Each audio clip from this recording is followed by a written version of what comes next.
What is good, everybody? Welcome to another Gold Standard Grant Cohn collaboration. I'm Rob Stats Guerrera. He's Grant Cohn. What's up, Grant? Having a good morning. How you doing, Rob?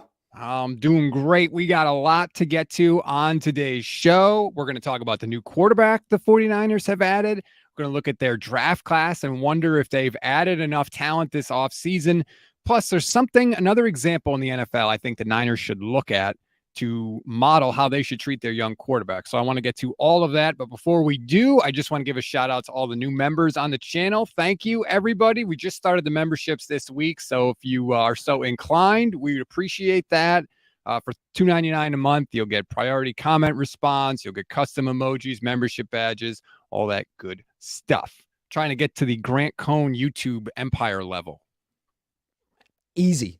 Just give it 2 years. I give it 2 years. Rob's going to be 50,000 subscribers. That's my hot take of the day. Wow. Well, that's a hot take of yours I could agree with finally after a long time. But after a decade. All right.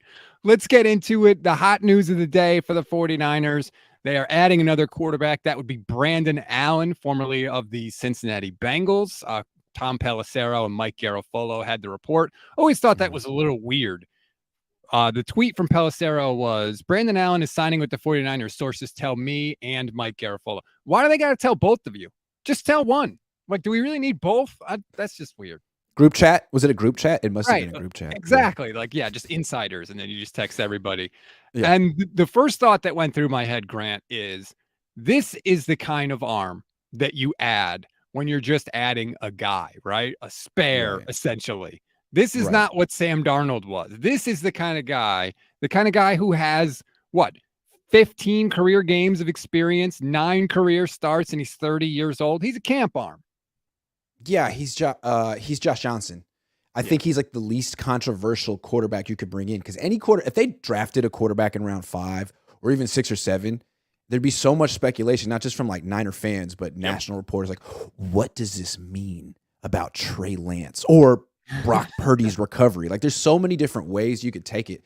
So it's like, okay, we won't do that. Even signing an undrafted free agent is like, oh my God, like, is this the next Brock Purdy? So they didn't do that. They brought in a guy with no upside in his 30s.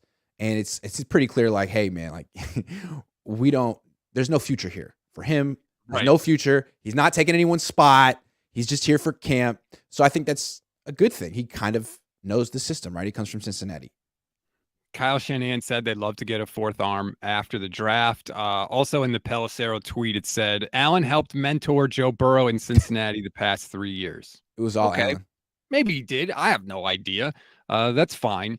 But I also like it, too, because, like, in Kyle's initial comments after the draft, he was like, yeah, we'd love to get a fourth guy, but hopefully we're getting Brock back soon. And it's like, do you want Brock Purdy throwing that much in training camp? Like, he's still going to be working his way back to that point. So good. Get Brandon Allen in there. Let him throw all the damn passes.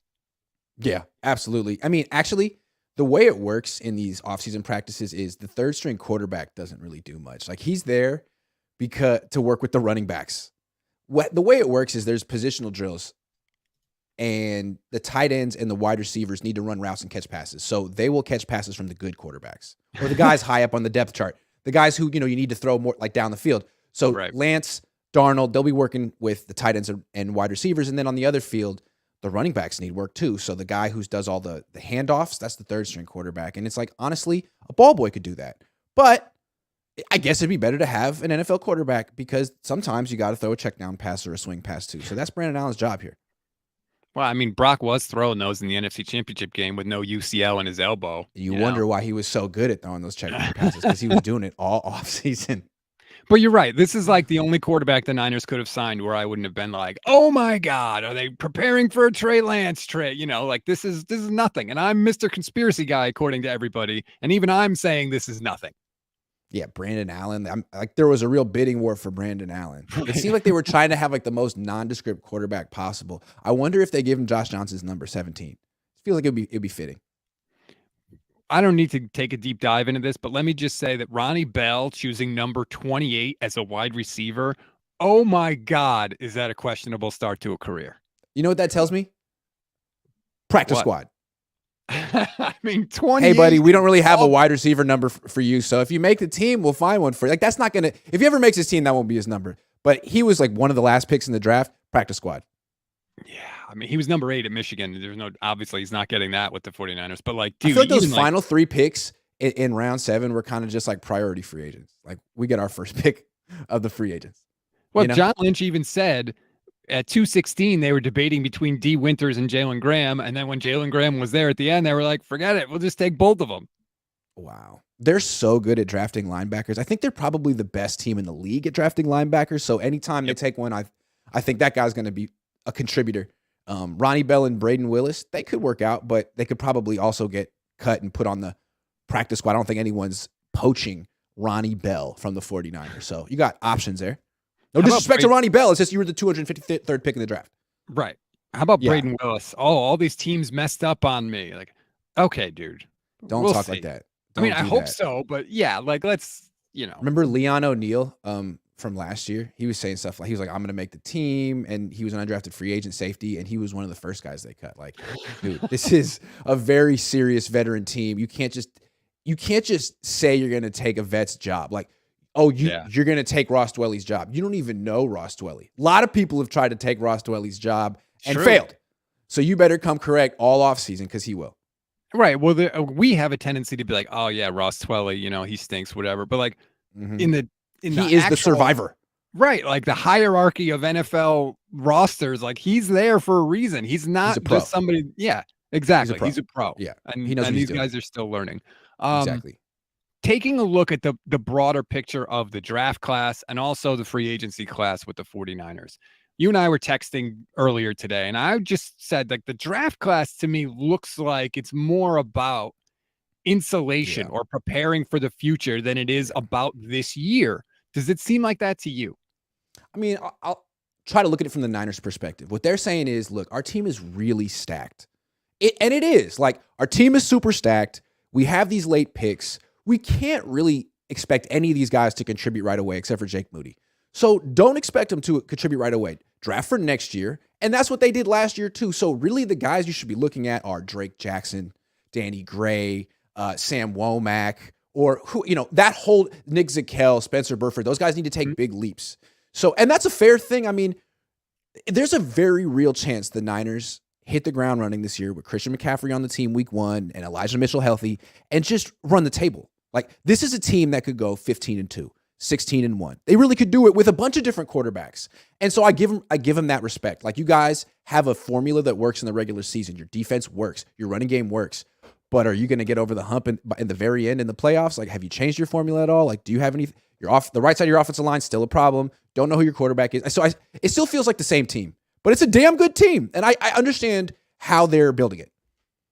Yeah, I kind of agree with you. I feel like regardless of who the quarterback is, the entire goal for the 49ers this year is just to get that person ramped up to where at the end of the year, they're playing their best football. It doesn't matter if they struggle during the year, whether it's Trey, whether it's Brock coming back from injury, or even Gulp, Sam Darnold. Right. Just get that guy playing at a certain level by the end of the year. Because the NFC, I don't care about the Lions. Like, the NFC is still weak, in my opinion. And so if you win 9 games, you're going to the playoffs. So I don't care about the actual regular season record of the 49ers. Just get to the playoffs and get your quarterback, whoever it is, ramped up to the level they need to be at to make a run. Right, because in the regular season, you can win in spite of your quarterback. If you have the best defense in the league and a great run game, you could definitely win 14, 15, 16 games. But you can't really win a Super Bowl in spite of your quarterback in 2023, the way you could 20, 25 years ago. And that's what the whole conversation with the 49ers. So we'll see if one of these 3 quarterbacks asserts himself by January as someone special. If not, they're going to be that team that's like the 1 or 2 seed that loses in the playoffs. That's who they'll be. Yeah. Again. Like, no. I don't like that. But like the ride will be fun. It'll be like, this year's different and they're really great. And then it'll happen again and be like, oh, they got us. I'm seeing a lot of talk in the chat about the NBA playoffs last night, which, by the way, did you see who was at the Warriors-Lakers game? Of course I saw. It was Christian McCaffrey, George Kittle, and their dear, dear friend, Sam Darnold. Dude, Sam Darnold, man, he Telling is. you. I get why he's tight with McCaffrey because obviously they played together, but damn, is Sam doing the right thing, man? Ingratiate yourself to those Niner veterans. Kittle is the key because Kittle is essentially the face of the team. If you have Kittle on your side, I mean, especially on offense, you got it. Like, that's a good one to have. Darnold's very smart here. And Trey, I mean, like, he must be looking at that like, hey, why didn't I get a text? I would have gone. Right. We both could have gone, but no. That's the question. Is Trey Lance on the text chain? Doesn't look like it. Doesn't seem like it. I don't know. Maybe it's his fault. Maybe he doesn't text back, but it's such a obviously awkward look. He's not going to make that same mistake that Jimmy made with the not texting back, would he? I feel like if you're Trey, you got to have your phone on you all the time, man. Come on. I would think so. Like, the funny thing about Trey is if you look at his Instagram, I'm not on Instagram, but when I do check out his Instagram, there's a million pictures of him looking at his phone. What is that like a Gen Z thing or whatever? It's like, hey, take a picture of me looking at my phone. Ooh, that you got me. You got me. That was taking candid. Those pictures? That's what Who I the hell is wanted to taking know. those pictures? That's a weird pose. Do you have somebody on the Taking his payroll following you understand. around? Yeah, I don't understand. It's It's supposed to look so casual, right? Like, oh, I'm just not doing anything. Like, yeah, you posed. That's a pose. What are you doing? Manny watching on YouTube says Brock is average. They won't develop Trey. Same outcome. Again, I don't want to say that Brock is average either. All I'm saying with all these guys is that we don't know yet. And I know that's frustrating for people, but that is the actual correct answer. We don't know, but nobody wants to admit it. Everybody has chosen their side. With Brock, like, I think during the run, some people were like, hey, kind of poor man's Joe Montana, scrambles around a little bit, doesn't have the strongest arm. Like, comparing Brock's arm to Joe Montana had a howitzer compared to Brock Purdy. Go back and watch young Joe. He could actually push the ball down the field. Brock isn't really that guy. When he throws the ball down the field, the wide receivers are stopping and waiting. To me, like, he can do a whole lot on a really good team, and he's like the perfect backup for this team. But to just say that that's the franchise quarterback, I think that's the Jimmy Garoppolo mistake. They're different quarterbacks, but they're both not franchise quarterbacks, in my opinion. The one thing that's different about Brock than Jimmy, though, did you catch Brock with the Kelseys? They asked him, who would like clutch situation, who are you throwing the ball to? And he said Debo. Yeah. And they were like, oh, wow, Debo over Kittle? Oh, the guy who always drops the ball? Yeah, he's a great choice. And Brock said, when I throw it to Debo, the ball just sticks with him. George likes to let it get to his chest, is basically what he said. I love that answer from Brock Purdy. That's so he said that. Good. Yeah, I mean, it's not an exact quote, but I'm paraphrasing, but he definitely Brock Purdy's about, he's such a G. I love that. Yes, dude. He's so cool. I love That's why I that. like Brock, dude.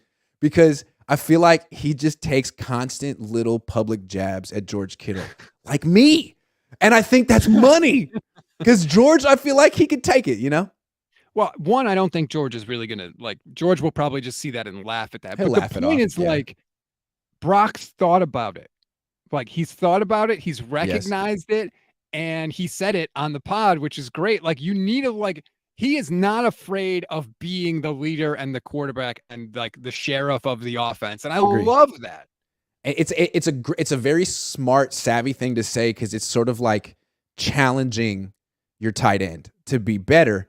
When really, I don't know that Brock really feels that way. I've watched Brock play. Like, he goes to Kittle in the red zone. He doesn't go to Debo. So it's something to say, maybe that's how you get Debo on your side and how you get the most out of Kittle. It seems actually a very savvy thing to say. He does seem like he has this real natural leadership ability, both not just like lead by example, but vocal. It's very interesting. Yes. Which might mean he's more than a backup, right? He carries himself like a starter. He absolutely really does. And there's part of that you need. You need to make the right decisions for the team, regardless of how the team themselves are going to feel about it at times. And the story I always go back to. Kyle won't do that. Right. The story Kyle won't do that. Sorry, is Chris Carter complaining to Warren Moon with the Minnesota Vikings. Like, hey, man, I was open. You got to throw me the ball. And if anybody's familiar with Chris Carter, he's not saying that in a gentle way. He's coming at you pretty hard. And Warren Moon turns to his head and grabbed him. And he said, if you ever talk to me like that again, I will bury you in this offense. And Chris Carter said, I never complained to him after that ever again. You need a little of that. You're the quarterback. It's all on you. You have more responsibility than anybody else. And yeah, you should think about in crunch time, if I got to go to a person, who's it going to be? And Brock, he said it, he thought about it, and I loved it. Here's another way to look at it. The quarterback is the grown-up in the huddle. Yes. Right? And everyone else are like kids, and they're going to push the envelope and see what they can get away with and talk. And it's up to you to set limits and boundaries. And that's what's so weird about this team is the kids in the huddle are 30 years old, and the grown-up in the huddle is 22. And I think Trey Lance was a little overwhelmed by that. I don't think he was in there like setting limits and raising his voice. I think people said like, hey, dude, we can't hear you. Because Jimmy had that big, he has that really deep projected voice. You can hear him. I think I don't know that Brock has that voice, but clearly he asserts himself. Yes. In a way you have to, which is like probably rare for a freaking 22-year-old on a team like this. Yeah, last pick in the draft. Rare. He's never acted like it. I'll give him that. Gammon Brown says, true or false, the Christian McCaffrey restructure is for Sam Darnold's starting salary. I wonder. I guess that's an interesting theory, man, because it ain't for Brandon Allen. We all thought it's for Yannick Ngakoue, but honestly, I think they're gonna let Drake Jackson like play. If they sign Yannick Ngakoue or another edge rusher, that's basically saying, yo, Drake, no playing time for you. I know we took you in round 2 and didn't give you a chance, but we're giving you the Trey Lance treatment. You're done. We hate you. I don't think he's trending that direction. I don't think they're giving up on Drake Jackson. I think they might look at him as more of an Aaron Banks type. So that is terrifying, Gammon. Probably. But if they saw Drake kind of fizzle out at the end of last year, which Kyle literally said he lost his power, maybe they want a Yannick Ngakoue or a Justin Houston so that they can spell Drake. It's like, hey, let's have more people to throw at you, and we don't have to worry about Drake's conditioning at the end of the year. Or maybe that's what Robert Beal, Cleveland Farrell, and Austin Bryant are here for, and Kerry Hyder. Yeah, you know what I mean? Like, you start counting the bodies. Like, I think if I had to guess, they don't sign Yannick Ngakoue or Leonard Floyd or any edge rusher, and Gammon's right. And what they're doing is opening this cap space just in case. Because, it's a legitimate possibility that Sam Darnold could be the starting quarterback this year. Sure. And if I said like 10 minutes ago, this team could go 15-2 with any of these quarterbacks in the regular season because the whole thing is about running and defense. Well, what if Sam Darnold just happens to be the guy who's in the back seat going 15-2? Well, you might have to pay him. So, yeah, it's true. And the 49ers literally said that. They loved how he played in that 6-game stretch when the Panthers were running the ball 31 times a game for like 200 yards a game. So he didn't play great, but he was 4-2 on a team that ran the ball. So what are they going to do here? No. Sean says, I don't think it matters who we see with Kittle and Christian McCaffrey. I rarely saw Ayuk Debo with Kittle. Certain players seem to vibe with each other. George Kittle's kind of corny. So was Jimmy. George Kittle is kind of corny. Yeah, I would have to say so too. So is Pat McAfee. And people like him. So. Yes, they're characters for sure. Bay Marin says 49ers quarterback picture, Trey, Brock, and then a ghost for Sam Darnold. Well done. What's Brandon Allen? I don't even know. Eric Branch actually had a hilarious tweet. I want to give him credit for that. Which let's see if I can bring it up. Okay. There are 59 quarterbacks that have thrown at least 250 passes since 2019. Brandon Allen is 52nd out of 59 quarterbacks in completion percentage. The guy that's one spot ahead of him at 51 on the list is Sam Darnold. Sam Deasy. Sam Deasy. You know who Sam Darnold looks like to me? O'Doyle Rules all grown up. Kind of. Billy Madison. Like, I could just see him throwing a touchdown and being like, Darnold rules. I kind of want him to do that, to be honest with you. That would be a class move. Just Carlos be a villain, man. Yeah, embrace it. Be a villain. Kyle's ego and his inability to know how to develop a quarterback will never let him win a ring. Purdy fell into his lap. Lucky pick. It absolutely was a lucky pick. I don't think anything in that comment was false. That was a lot of truth right there. Kyle, prove him wrong. Prove him wrong. Like, the Patriots don't get a ton of love for drafting Tom Brady, and the Niners shouldn't get a ton of love for drafting Brock. They got lucky. Come on. Like, it's okay to say that. Like, that doesn't wipe out everything, but it's okay to admit that they got a little bit. The only reason he even played last year is because Jimmy got hurt. There is a universe where he never plays, and we still don't know what he is. The Niners don't know. Manny says, we need a quarterback who can beat the AFC quarterbacks. Brock can't. That is the big question, is you're not just trying to get a Super Bowl window. You want a championship window. Just getting to the Super Bowl is not enough, and you're going to have to beat potentially a Hall of Famer when you get there. Well, that's why Brandon Allen's on the team. He comes from the AFC, okay? Right. He mentored Joe Burrow. Like, A lot of people think he's better than Joe Burrow. And when I say a lot of people, I mean no one in the world. So yeah. Nick Ellert says, can someone tell me how Carlo knows Kyle has an ego when he's never talked to him? Okay. Oh, Kyle. Hey, good night. Thank you for calling in. Great to see you, Nick. I don't know, man. He's been in the NFL for like 15 years. I mean, I feel like he's a public person.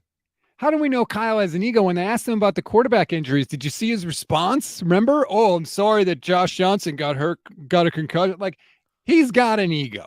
Dude, if you ask Kyle straight up, do you have an ego? What do you think he would say? Right. He would say, yeah.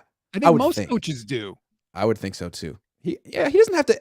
He doesn't. It's not that the ego's fine. You want to have an ego. Bill Walsh had an ego. You want to have a healthy ego. It's just that I think his goes wild sometimes. I mean, his knows no bounds. At times. Yeah, sometimes I feel like he almost has too much confidence in himself. Yes. Like you need to ground yourself a little bit in reality, even though you are really good, and it's great that you believe in yourself. And it's gotten you this far in life. It's great, but you haven't gotten the ring yet. And if you would he's just not introspective, I feel like. If he were a little introspective, if he would look in the mirror, look inward, and just learn one lesson, he wouldn't lose the same way every year. You know what I mean? But well, there was an interesting little nugget. I don't remember if Lynch said it or Shanahan said it, but somebody said essentially that while they're doing all their draft prep, they're also scouting their own players and sort of evaluating them to figure out, like, where can we improve? Where can we not improve? Are the coaches doing that same thing? That's what I want to know. Backup tight end. All we need is a new kicker and a new backup tight end. Tyler Kroft is the only reason we lost the NFC Championship game. We get Cameron Latu in here. We're good. I love Kyle Shanahan. You can really see his thought process. It's like, first of all, we need to trade up so that we don't take kicker with our first pick because that'll be scandalous. So we'll take a safety. We'll take it for next year. But kicker is essentially going to be our first pick. And then after that, our second pick is going to be a blocking tight end because everything else is for the future. Gotta love Kyle. Gotta love Kyle. Nothing else they really need to change about the team other than Tyler Kroft. Sometimes I do wonder about that. Like, they lost the Super Bowl to the Chiefs, and I think Kyle thought, if Nick Mullins was in there, we would have won that game. And Nick Bosa got held. They should have won that game. They partied after the game with Lil Wayne. They won that game in his eyes. It was fluky. It was the refs. Sometimes I do wonder if it's always like, well, if it wasn't for this, we would have won. It's like, yeah, everybody can say that though. The real thing, like, what about your performance could have been better? And sometimes, like, I feel like Kyle never thinks like that. Like, if you go back and listen to the way he talks about the Super Bowl with the Falcons, he doesn't even admit to one iota of, like, maybe I could have done this differently. No, what he says is like, by no means was I perfect, but I'm the best in the world and the best of all time. Essentially is what he's saying. You know what I mean? Like, sure, of course, I'm not perfect. And this, you could nitpick me to death and hindsight me, but who's better than your boy? Look at these Yeezys. Corey Soto says they got lucky with Purdy in 8 games. We're far from knowing if they got lucky with a franchise quarterback. They don't put quarterbacks in the Hall of Fame after 8. Neither should we. Yes, that is correct. Well, Kyle said it himself. Like, backup quarterbacks are guys who can look good for a stretch, but either they come back down to earth or they get hurt. And like the team the Niners have set up, a lot of backup quarterbacks could look like starters on this team. It's the best roster in the league, minus the right side of the offensive line, which could get you hurt. But that's for those 2 months, you should be putting up either 300 yards a game or like 3 touchdowns a game. And the only way you get benched is if you turn the ball over. Otherwise, you win and you put up good numbers. So, I mean, assuming it's like, past the bye week and they're rolling. Early in the season, it could be a little rough. But that's because, let's go back and look. In 2021, Raheem Mostert gets hurt on the second carry of the year, and it takes him until week 10 to sort of figure out the running game. And it was with Debo.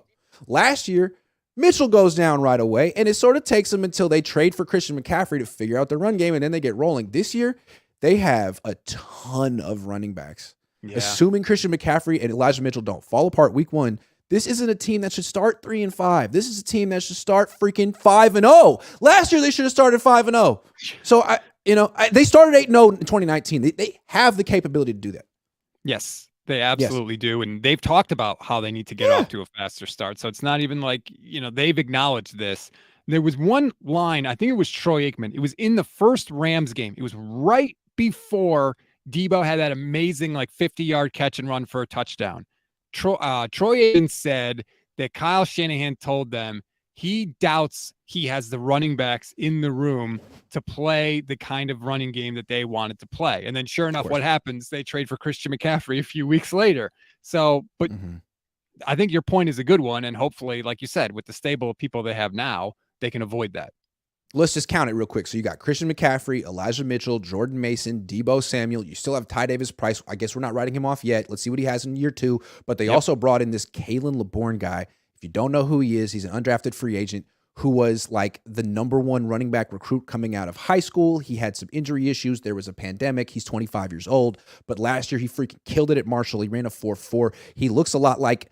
He's like Elijah Mitchell with an NFL body. Elijah Mitchell's really good, but he doesn't have really that much muscle mass, and he gets hurt a lot. This guy has a real NFL body. Just wait for. He seems like the guy, like the undrafted free agent, not du jour, but of the year for the Niners. So that's like 6 deep.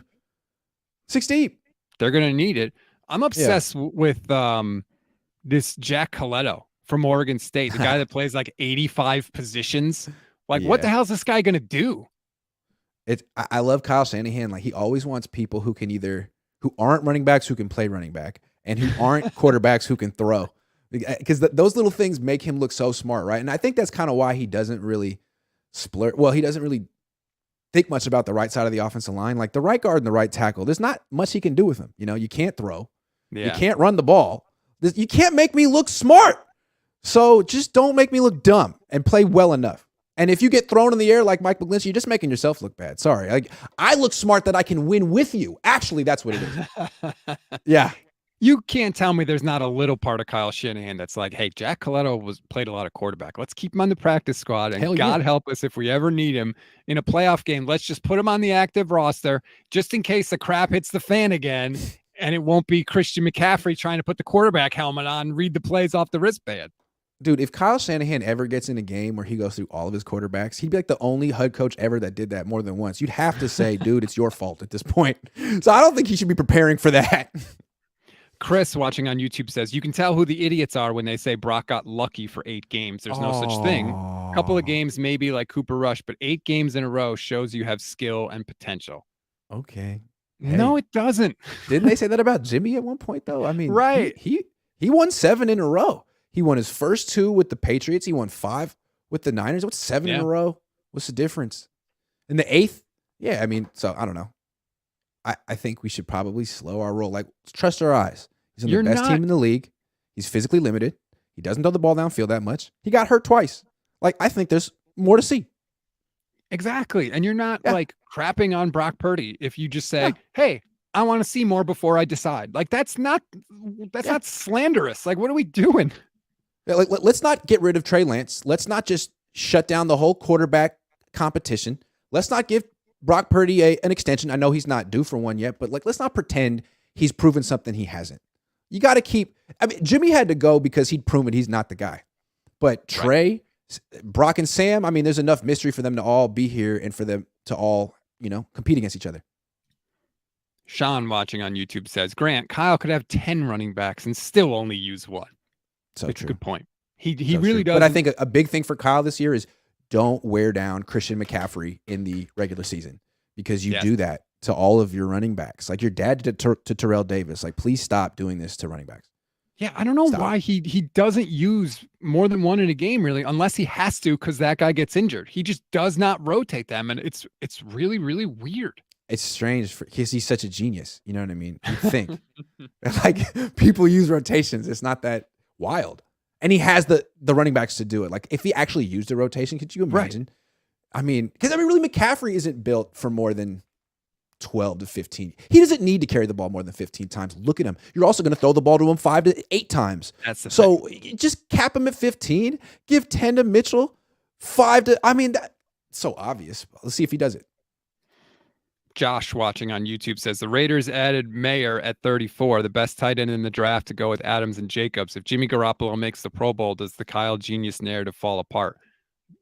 No, I think the worst, I don't think it's bad because he still has Josh McDaniels there. So you could say, hey, he went from Kyle Shanahan to Josh McDaniels. That's true. What will make Kyle look bad is if Jimmy stays healthy for enough games to make the Pro Bowl. Because then you're like, wait a minute, what the hell's going on? Yeah. Oh, you have injury issues. Like, if it happens again this year and Brock gets hurt or Sam, Darnold gets hurt or Trey gets hurt again, and then Jimmy magically doesn't, then you have to say, like, dude, yeah, it's the scheme or it's something. I don't know what it is, but I don't buy your excuses anymore. So it's a very interesting year. And the fact that Kyle Shanahan doubled down and didn't draft an offensive lineman makes it like even spicier. Like, let's see what happens. That was really to not Yeah. pick one and then to be asked about it after the draft. And he's basically like, we didn't like any of them whenever we were on the clock, which is fine, but like, okay. Trade. You traded up. You traded up for a safety, right? So That's you can true. you work the board. You don't let the board work you. I have a proposal for a social experiment next year. All right. Let's pick a position, a round, a player, and just use reverse psychology on Kyle Shanahan. Whatever we don't want him to do, tell him to do it. And we'll all do it together. It'll be like an inside joke, and I bet it works. I bet it freaking works. Reverse psychology. If we could ever organize like that would be a fascinating. How old is your son? My son is 8. Does reverse psychology work on your son? Or is he too sophisticated? No, sometimes it does. Sometimes. There you go. We'll see.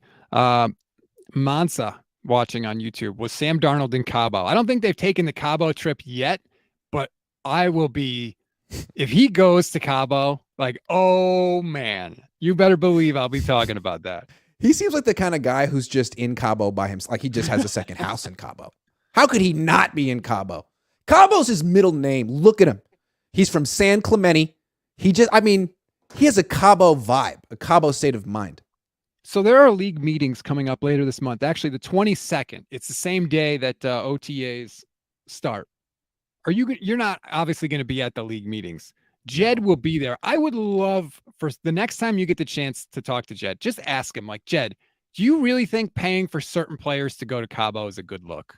Because I hate that. I think it's so Jed, bad. could you explain the Cabo thing? It just, because I don't understand it. It seems like a really strange, clicky look. Like, what is that? Why would you just only pay for invite everybody? The best? Pay for the best, dude. I mean, you're rich, right?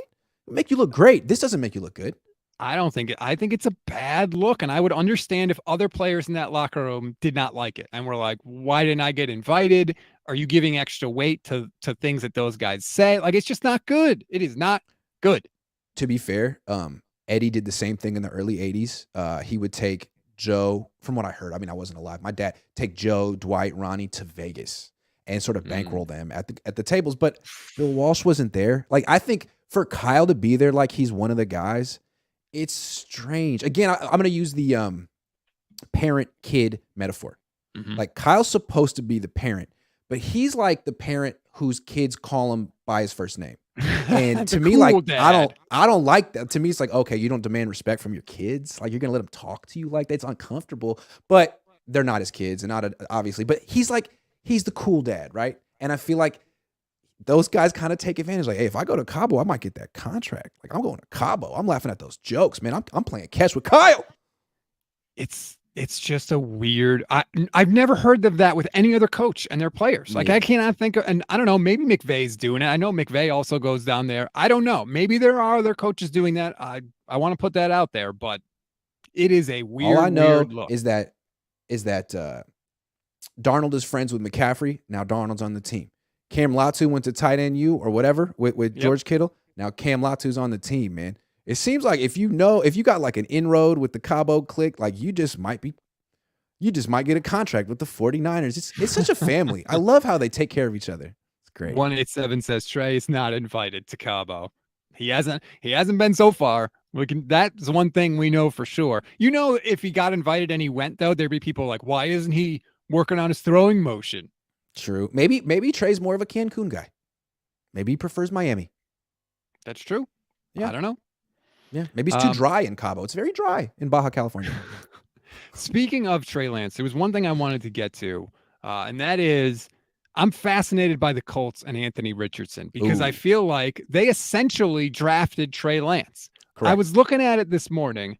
Let me throw this up here. If you can see it, if you're watching on YouTube, their college stats are crazy similar.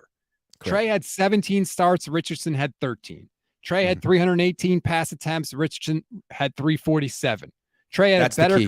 That's the key right there. But we can keep going. But that's key. I mean, fewer than 350 pass attempts, and you went top 5. Like, those are the only two guys. But keep going. Right. Trey's completion percentage, 65. Richardson, 54. They've had basically the same amount of passing yards. Trey had a little more. 30 touchdowns passing for Trey, just 17 for Richardson. And Richardson had 11 picks. Of course, Trey only had the one. Of course, Trey played FCS. Richardson played SEC. Of course. Right. Yes. That was the big. I was going to mention that at the end. The level of competition for Richardson, way better. Couldn't be way better. Different. Yeah, any more different. Yeah. They're pretty similar. Mm-hmm. And yet everything you hear out of the Colts is, we're going to play this guy. Mm-hmm. We're going to let him learn and grow. It's okay if we struggle a little bit. And I just am We're going to be patient. Yeah. Right. And because I feel like in 2 years after the Colts draft Anthony Richardson, he's going to be in such a better place than Trey Lance is after 2 years with the 49ers. It's not even going to be close. And I feel like the Colts are going to do everything that the Niners should have done with Trey Lance. Absolutely. And I think it's so funny. Like the questions for the Colts, you don't bring up Trey Lance explicitly, but it's all implied. Like, why would you do this given what a miserable failure, not Trey Lance has been, but how this hasn't worked out for the Niners? If the Niners couldn't figure this out, and they're a great organization, why would you think you could figure this out? And they're like, oh, because we're actually going to play the guy. Whatever the Niners' plan was, like, hey, all credit to them for building that team, but that was stupid. We're going to do the exact opposite. We're going to play him and be patient, which is the two things the Niners weren't. They didn't play him. They judged him on his first impression, and I guess it wasn't what they wanted. And now they're pushing him out the door for his third string, not even his backup, his third stringer. So, yeah, that's where it's like, yeah, okay, our guy's more athletic than Trey, and we are going to take the exact opposite approach. And I think that's pretty funny. And who's their head coach? Shane Steichen. And guess what offense he just led? The offense the Niners wish they could be in the Philadelphia Eagles. If you remember a couple months ago when I was saying that I would be okay with trading Kyle Shanahan, and people were like, okay, well, who would you get to replace him? I said Shane Steichen. Not that I know he's going to be a great head coach, but I just like the offense he runs. And now like his plan for Anthony Richardson warms my little heart. Like I was like, oh my God, he could have been Trey Lance's coach. He's from Sacramento. He's from out here. I mean, hey, I understand not getting rid of Kyle Shanahan. He's good for the brand and all that. It has success, but just you might want to monitor what's going on in Indianapolis because that could be happening here. The guy coached Jalen Hurts and Justin Herbert, and now he's coaching Anthony Richardson. He knows how to coach up a dual threat quarterback. We've seen a great. But so does Kyle. He's great. Yeah. Sorry. Official B&A Music says Jed will take the undrafted free agents to Bakersfield. Well done. Shout out to Valerie. He doesn't know where Bakersfield is. It's all right. It's all right. You don't want to know. No, I take it back. People live in Bakersfield. I take it back. I've never been to Bakersfield.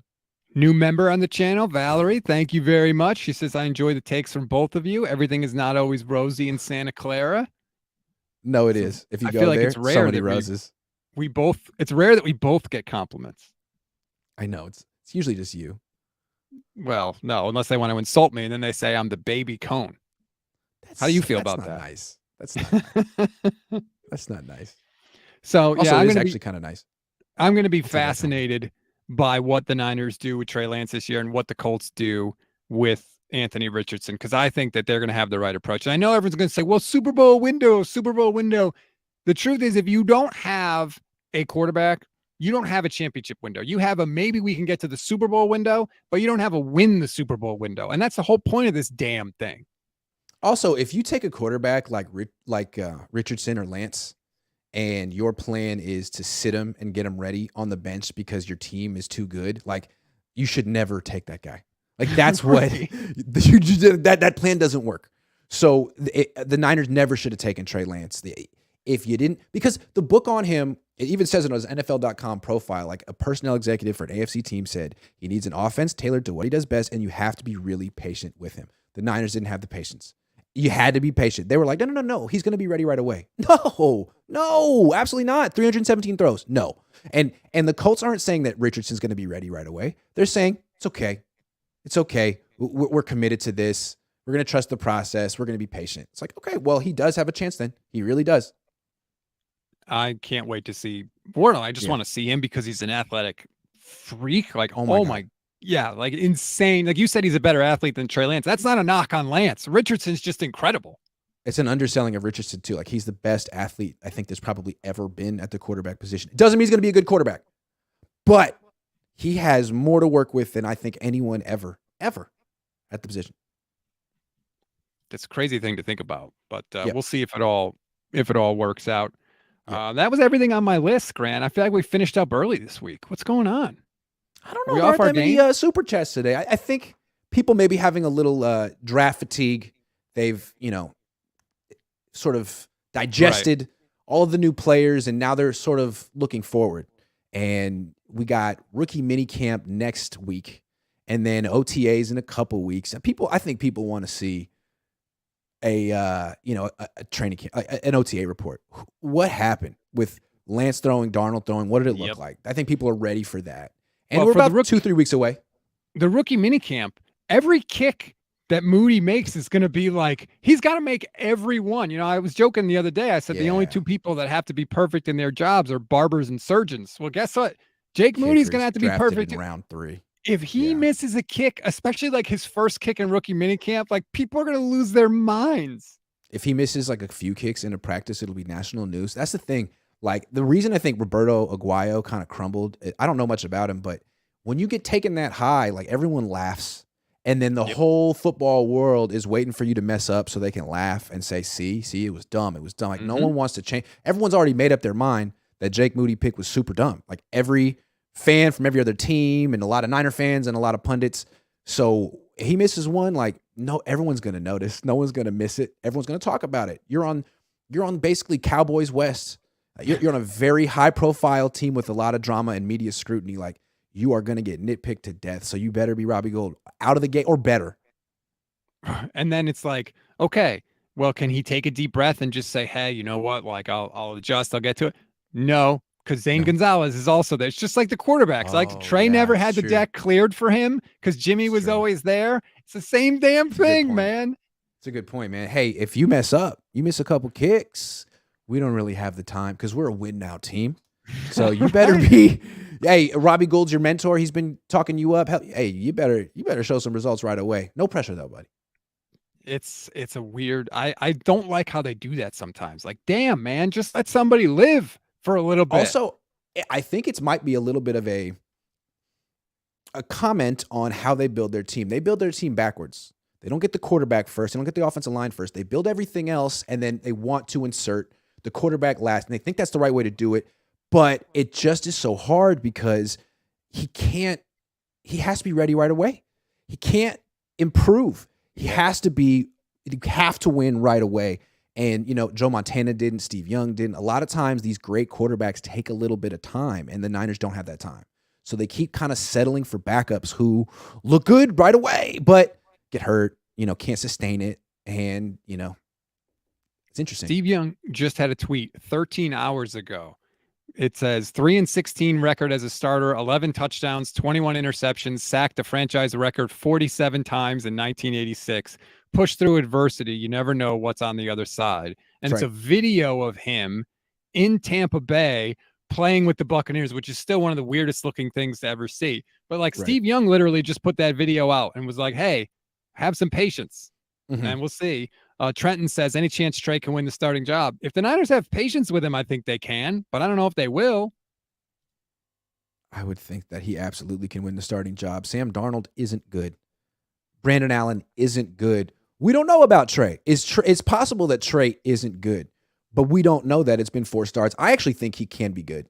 So I think he's going to win this competition. We'll see. And also, I think he's going to win this competition straight up. That's your official prediction. Yeah. I think he will. Now, if they go on whatever quarterback has the higher completion percentage in camp, it might be Darnold. But I also feel like Darnold going against the first string defense, unless he's checking down to Christian McCaffrey every time, he's going to throw a lot of picks. I just have a feeling. Could be that too. Full White says, just thankful we took something else other than a running back in the 3rd round. I know Jason Ponte was not happy with that analysis. But some people think that way. I mean, just because they've had bad 3rd round picks in the past doesn't mean they're always going to have bad 3rd round picks. Jason wanted a running back? No, he wanted anything except kicker. Fair. Yeah. But I feel like the take on that one is like anyone you wanted at 99 would have been available at 101. And it's like, why did you take a blocking tight end? Like, you missed the run on tight ends. There was a run. You missed it. The Packers got freaking 2. I bet you didn't see that coming. But if you wanted to get a tight end, you needed to trade up for him like you traded up for the safety. You made your choice. You traded up for the safety. So don't reach. Don't freaking reach, but you reached. Need is a And terrible now you put evaluator. unreasonable expectations on Cam Latu. And if he doesn't, and that's the Niners do this all the time, like Kinlaw, Solomon Thomas. You put these expectations, you take these guys too high, and then when they don't live up to it, it's their fault. Like the fans get mad at them. It's like, no, you put them in this position. Cam Latu has to be really good. Kinlaw especially. Yes. You traded DeForest Buckner. You drafted number? The same position with the pick that you got from that deal, and you gave him the same number. And so fans get mad at Kinlaw. It's like, no, well, he was put in an impossible situation. Same with Solomon Thomas. You drafted him ahead of Patrick Mahomes. Forget about it. It's over. Third pick in the draft. He never should have been that. Never should have been. So I feel bad for players like that sometimes because the GMs never take the heat for that. But when you're looking and you see all these draft grades for the 49ers, and it's like C, B-, F, whatever, go back and look at the draft grades for that 2017 class. What were they saying? A+.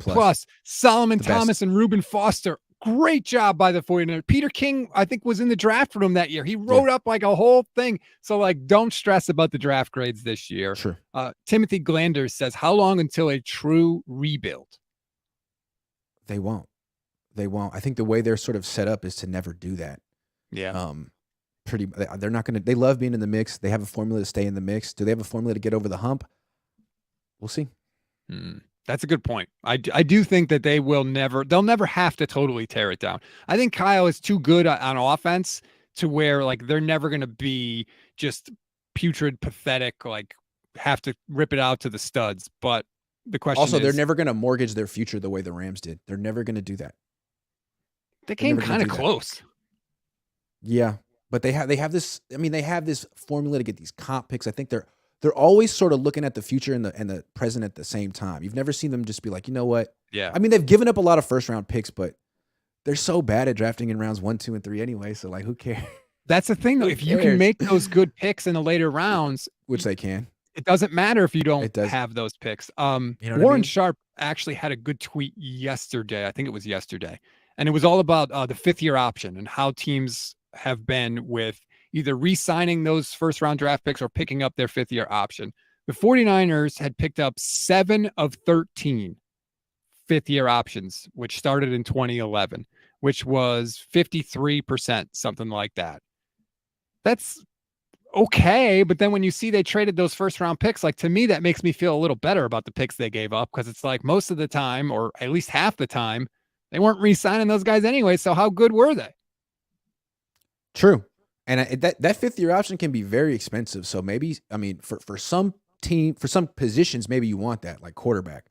But maybe you don't at right tackle. You know, maybe you don't at other ones. So maybe it's better to just get out of the first round, get some proven players, and draft on days 2 and 3, unless you really get in a position that you want to invest in.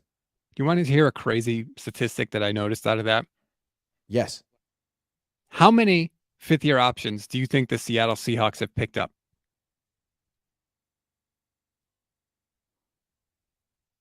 Very little. 0. Wow. They have not picked up a 5th-year option on a single first-round draft pick since it started in 2011. And by the way, all those drafts have been John Schneider.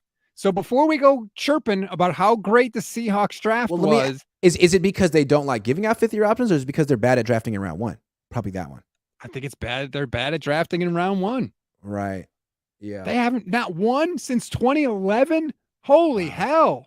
So that's why I'm very skeptical of draft grades, and maybe I'm just sensitive because the Niners are getting dinged by a lot of people. I fully admit that could be it. That's fair. That jumped out at me. That's fair. I mean, like we're saying Cam Latu was a reach. Like maybe he's a stud. Maybe he's not a reach. Like we don't really know. We're all going based on like media consensus, essentially. Yep. So we'll see. Media doesn't know.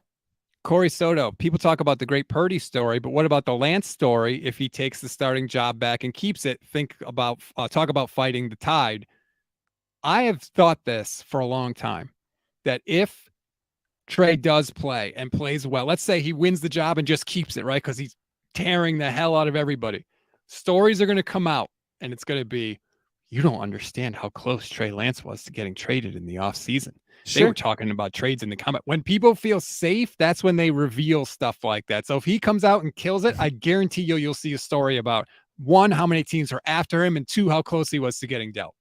But it is a great story if he perseveres off of it. It's a lot like Jalen Hurts, right? You got Yep. benched at halftime for Tua. You had to transfer. You had to believe in yourself. And that's where Trey's at. Like, Trey, you got to believe in yourself here because it's starting to look like not that many people believe in you. But that doesn't matter. As long as you believe in yourself, you write your story here. Like, look at Jalen Hurts. That's what he did. And it did help that the whole Eagles organization had his back. It's always nice when your teammates have your back. And Trey doesn't really have that right now. But hey, Trey, we got your back. Me and Rob. But what did Philly do? Philly said, we're playing you, and we're going to load up the roster around you, so there will be no excuse now. And we're getting rid of Carson Wentz, so you don't have to look over your shoulder. Right. They cleared the deck, and they were like, come hell or high water, we're riding with you because we have to know whether or not we need a quarterback this year. We have to know now. Out. Yeah. So I give him credit. And what I think is interesting is like what's great about the Eagles. So they gave Carson Wentz that really, really big contract extension. Yep. What did they do like a month later? Draft Jalen Hurts in round 2. And people were like, why would you do that? Like, why would you do that? Because it's the quarterback spot. Even though we gave him that huge contract, man, things happen. And they did. And so what did they do? They gave Jalen Hurts that big extension this year. What did they do? They drafted Tanner McKee this year. Like, they're always looking at quarterbacks. They're always bringing in quarterbacks. Why? Because that's what good organizations fucking do. And the Niners are over here being like, it's cool. We got Brock. We got Brock and Sam Darnold. We're good. Sam Darnold. We're good. What are you talking about? They doubled up. That's their protection. Monza says, I know it's early, but has the defense improved? It's a fair question. They have some losses. They lost Charles Omenihu. They lost Azeez Al-Shire. They lost Emmanuel Mosley. They did add Javon Hargrave. What do you think, Grant? Right now, better or worse than last year? It was the number 1 defense in the league last year. But I could see better. I mean, Hargrave over Kinlaw is just a huge addition. I mean, huge. Let's say Armstead plays a full season. They didn't have that last year. Now, you lost Samson Ebukam, but like, what if Drake Jackson takes a big step forward? What if D. Winters is really good? What if Isaiah Oliver's a better cover corner than Jimmy Ward? What if Steve Wilkes is a better coordinator than DeMeco Ryans, who has his strengths, but Wilkes is a lot more experienced. So there are reasons to think that this defense could be even better. Yeah. And before you say, the Steve Wilkes is not going to be better than DeMeco, who would have thought that first-time coordinator DeMeco Ryans was going to be better than Robert Saleh? And he was, I think. Here, let me say, what does DeMeco do well? What is the calling card of a DeMeco defense? He keeps it simple. He got his guys playing at maximum effort. When they tackle, there's 11 guys at the ball. Like, that's a DeMeco defense. And that's great. Keep it simple. Not a lot of busted coverages, but like, what are his pressure packages? What's a DeMeco blitz? Like, this the Talanoa Hufanga one off the edge, or maybe Fred Warner up the middle. Like, there's not a lot going on with his pressure package. He basically allows his guys to be great. That 4-man pass rush, when it's clicking, he looks great.